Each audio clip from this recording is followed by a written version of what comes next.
Et bonjour à tous, la web TV de Geek Live, c'est Lighten. Je remplace Aurel qui est parti se substantuer.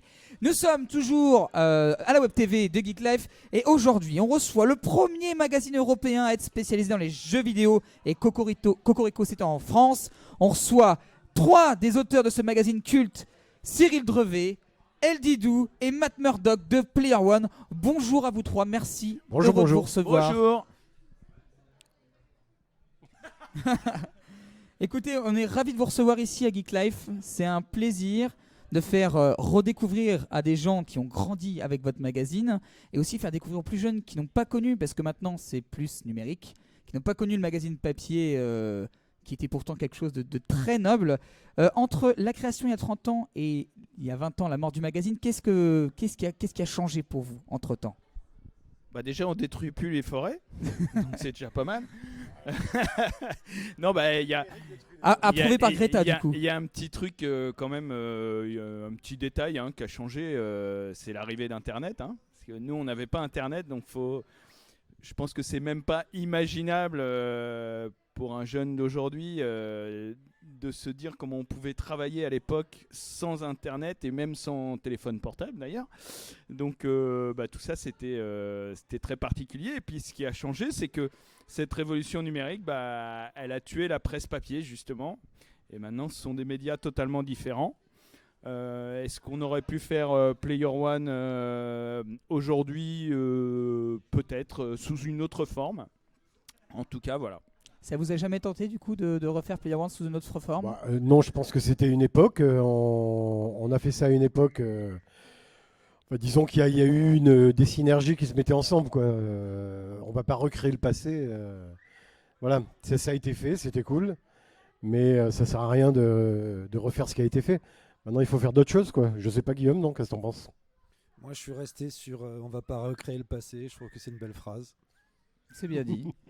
Du coup, Oui, en plus, effectivement, comme dit Matt, à l'époque, il y avait une synergie, il y avait un besoin aussi. Bon, déjà, il faut savoir que Player One est né du fait que, déjà avant ça, il n'y avait pas beaucoup de magazines sur le jeu vidéo. Il y avait Tilt, mais qui était très axé sur les ordinateurs.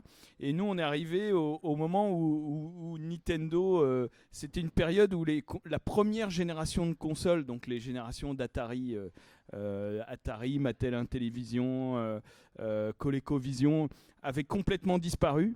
Elles avaient fait un crack total et c'était même devenu, les consoles de jeu étaient pestiférées. Et ça a été l'essor des ordinateurs personnels, des Commodore 64, après des Atari ST, Amiga, etc. Et il y a au Japon Nintendo qui avait lancé la Famicom et donc la NES après, qui a commencé à la faire sortir du Japon et a commencé à arriver en Europe, mais c'était vraiment les tout débuts. Donc on était dans une période où la console était pestiférée, l'ordinateur tout puissant, et Player One est né de ça, est né de l'idée de faire un magazine comme on sentait, et notamment Pierre Valls qui a été le rédac-chef de Player One, qui avait senti qu'il y avait un mouvement, au Japon, Nintendo faisait un carton avec la Famicom, qu'il se passait des choses, est née l'idée de faire un magazine spécialisé sur les consoles. Ouais, d'ailleurs, au-delà, moi je suis arrivé avant Cyril, et j'étais arrivé avec les journaux Amstrad, qui étaient les CPC, c'était les ordinateurs de l'époque. Donc les gens aimaient bien parce que les parents achetaient ça à leurs enfants, ils pouvaient aussi faire du traitement de texte, apprendre à coder et tout ça. Mais bon, souvent c'était pour les jeux vidéo. Et c'est vrai qu'au départ, ce que disait pas Cyril, c'est que le Player One devait être un magazine multi-machine, quoi. multimédia du Ça coup. devait être autant ordinateur D'accord. que console. Et c'est vrai que c'est surtout Cyril et d'ailleurs moi aussi qui avons poussé et Pierre a suivi, quoi. Et Et il y avait énormément les gens disaient mais c'est pas possible un magazine console. Comme disait Cyril, la console était pestiférée, quoi. Vous avez vu que la console était pestiférée, parce qu'on vous a quand même pas mal à l'époque taclé sur le fait que vous promouviez Nintendo, enfin c'est ce qui était dit, que vous étiez quand même pro Nintendo, ce qui n'était pas forcément le cas. Est-ce que Player One en a... Alors, je tiens à répondre à ça parce qu'effectivement, c'est un truc qu'on nous a toujours dit, mais à l'époque, je veux dire, en console de jeu, Il n'y avait que Nintendo et Sega. il y avait beaucoup Nintendo. Et ce que sortait Nintendo, pourquoi Nintendo a réussi justement à redonner ses lettres de noblesse à la console, c'est parce que justement, ils sont arrivés avec un produit exceptionnel. Et puis Nintendo a eu aussi un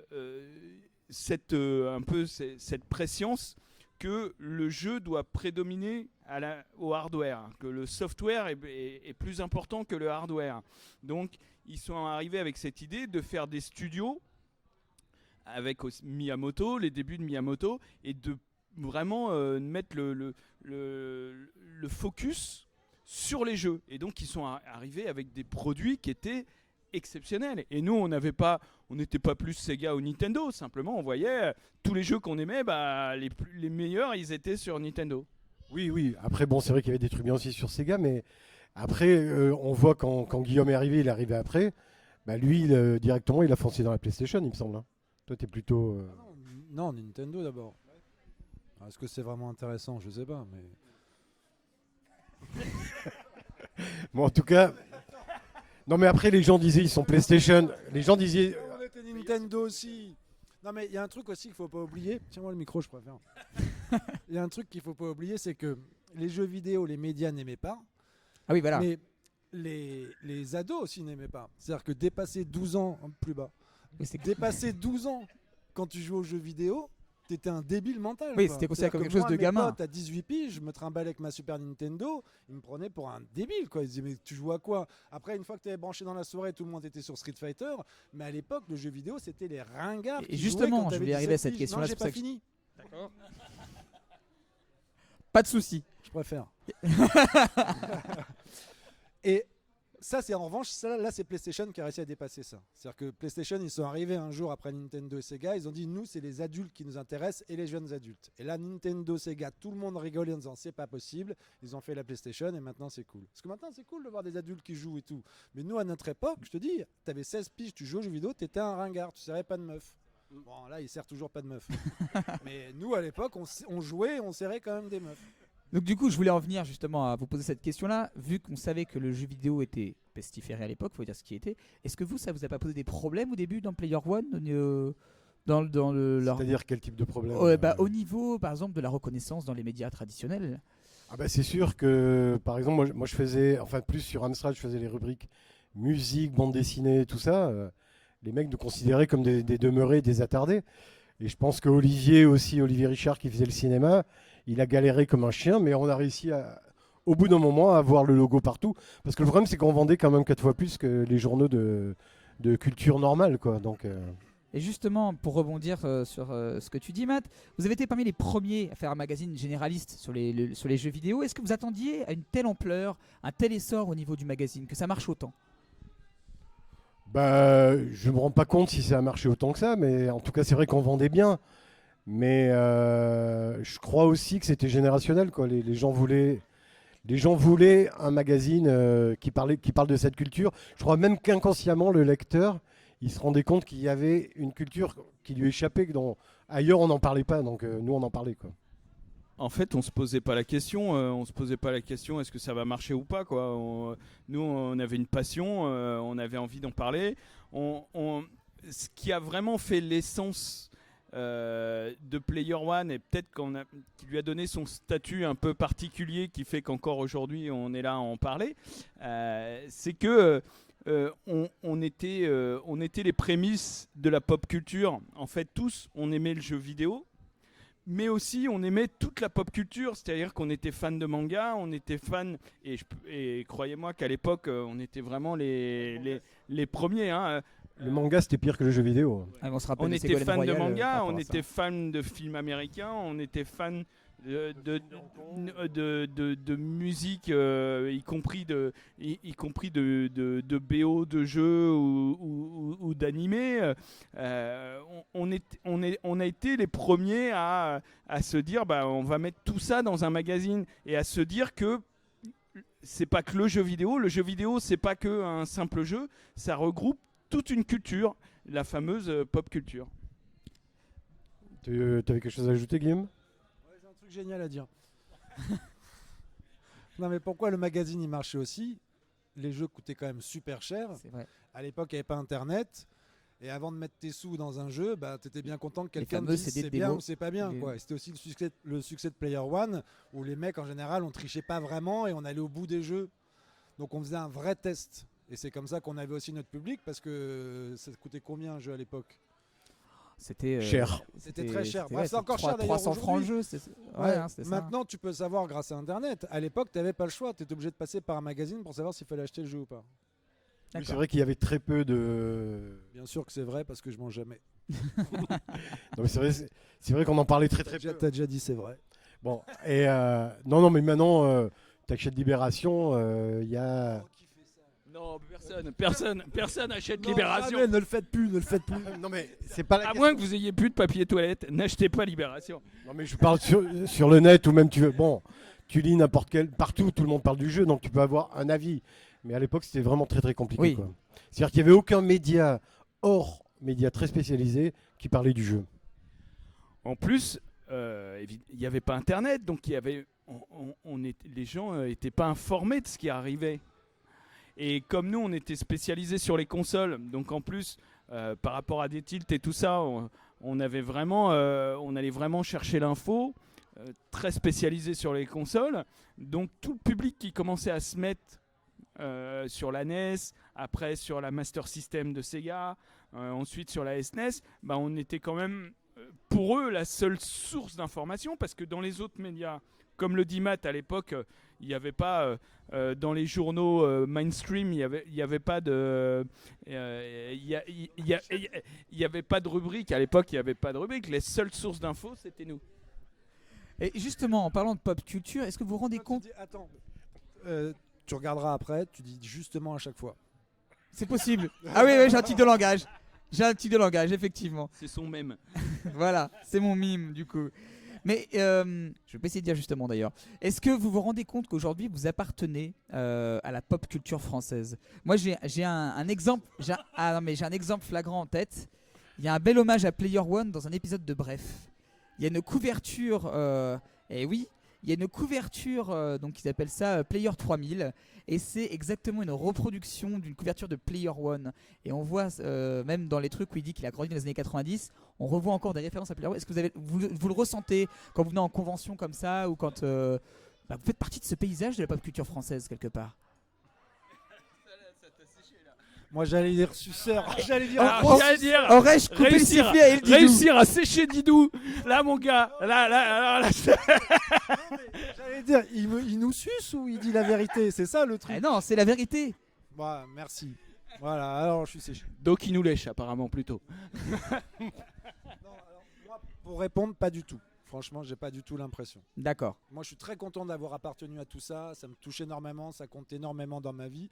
Mais j'ai pas du tout l'impression d'appartenir à la culture pop du tout. Mais peut-être en fait. Non, ça serait très largement nous surestimer. Nous, tout benoîtement, on a fait ce qu'on avait envie de faire. On avait envie de partager notre passion. On a essayé de le faire le mieux possible. Je pense qu'on l'a fait avec cœur. Je peux vous dire qu'on y en a passé des nuits et des nuits et des nuits dessus. Voilà, après évidemment, ça nous fait super plaisir quand on vient encore aujourd'hui. Ça fait combien? 30 ans? Merde. Je sais pas combien de temps. Oh shit. Aussi longtemps après qu'on vienne encore nous en parler, qu'on vienne comme toi nous dire que c'est, tu vois, que ça a marqué et tout ça. Ah ouais, j'ai grandi avec. Évidemment, ça nous fait plaisir. Ça nous fait super plaisir. Si ça a pu faire plaisir aux gens, à ceux qui nous lisaient, et atteindre son but, c'est qu'on a bien bossé et tout ça. Mais ça va pas plus loin que ça, quoi. Tu vois. Voilà. Et du coup, j'ai une question pour Didou. Et c'était une question qu'Aurel aurait aimé te poser. Mais il n'y a pas de souci. J'aime le risque. Monsieur est joueur. Moi, je suis joueur, voilà. Didou, en revoyant certaines de tes interviews, notamment sur Game One avec Julien Telouk, il y a un an, tu disais que tu attendais impatiemment Red Dead Redemption 2. Et alors, est-ce que tu es satisfait du jeu et est-ce que tu l'as platiné? Eh bien justement, Parlons-en. J'en parlais il n'y a pas si longtemps. Je l'attendais avec grande impatience et finalement, je crois que j'ai plus. Le jeu est très bien, mais j'ai plus la foi. J'arrive plus à jouer aussi longtemps en fait. Ouais, moi je suis pareil. Et au bout d'un moment, je m'en mêle. Ouais, je m'en mêle. Tu as perdu Alors, la foi. Ouais, d'ailleurs, elle doit venir tout à l'heure. Non, ouais. Mais je joue plus assez longtemps. J'y arrive pas. Et du coup, pour vous trois, quels sont vos derniers coups de cœur de jeux vidéo? Lesquels? Alors, on en parlait tout à l'heure. Moi, mon immense coup de cœur, mais immense, c'est Detroit Become Human. Ah. Qui est pour moi, de ces 10 dernières années, vraiment un titre majeur, quoi. David Cage. David Cage, qui est très critiqué, on en parlait, mais pourtant qui à chaque fois nous surprend. J'avais moyen aimé le précédent. Je trouve qu'il était allé trop loin. Beyond Two Souls. Beyond Two Souls, voilà. Heavy Rain, avec Matt, Heavy on Rain, est très bon jeu. fan absolu. Et là, il va encore plus fort que Heavy Rain, donc magique. Ouais, bah moi aussi, Détroit, j'ai adoré. Life is Strange, je suis totalement malade de cette série. Dragon Quest, parce que c'est ma série préférée. Et j'ai adoré A Plague Tale Innocence, je sais pas si vous connaissez. A Plague Tale, oui. Qui se passe à Bordeaux et tout. C'est extraordinaire, c'est magnifique, c'est sublime. Donc plus des jeux à narration, du coup. Dragon Quest, ouais, c'est pas. Du JRPG, non mais j'aime bien des bons d'autres jeux. JRPG. J'aime bien d'autres jeux. Hein. Non mais là c'est les derniers. Hein. Voilà, vous avez dernier. C'est les derniers. Quoi. Et elle dit d'où? Moi, j'ai bien aimé Balouk Barak. Ah, je connais pas. Ouais, très bien, très bon jeu. C'est pas Marteau un jeu. piqueur. Non, c'est des conneries. Si tu connais pas ton métier, ça c'est ton problème. J'ai aimé aussi Toiture en folie.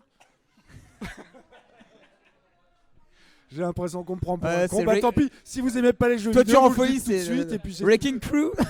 J'ai tout et 10, Didou. Tout, la totale. Il est taquin, Didou. Il est Toi tu es taquin. en folie.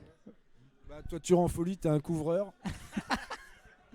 C'est de l'indé français. Rassure-nous, c'est de l'indé français. Non, c'est américain. C'est américain, d'accord. T'es C'est un truc obscur, Tu c'est commences- underground en fait, non, c'est ça? non, pas vraiment. Mais après, si vous connaissez pas, vous connaissez pas. Donc tu commences à Sacramento où t'es apprenti en fait d'un mec qui lui est couvreur et le but c'est couvrir de J'adore. plus en plus. Il va dans le délire jusqu'au bout, j'adore. Et Je le suis boss fan. de fin, c'est un mec Je qui suis fait fan. des immeubles, mais des buildings, donc il n'y a pas de toit. Et c'est bon, bah après je veux pas spoiler. Ça a l'air cool. Ou pour dire comme Nagui, divulgaché. Oh, c'était bien joli mot. Voilà. Bon, eh bien merci pour cette interview, messieurs. Bah, merci pour l'invitation, merci à toi et je trouve ça vraiment super. Merci beaucoup. Merci. Voilà, et puis bah, Merci mille fois. bon festival à vous, et puis à la prochaine. Et merci sincèrement pour les compliments, même si on rigole et tout, je trouve Ah, il n'y ça a pas de touchant. problème. Merci. C'est tout, C'est tout. À plus tard pour une autre interview. justement.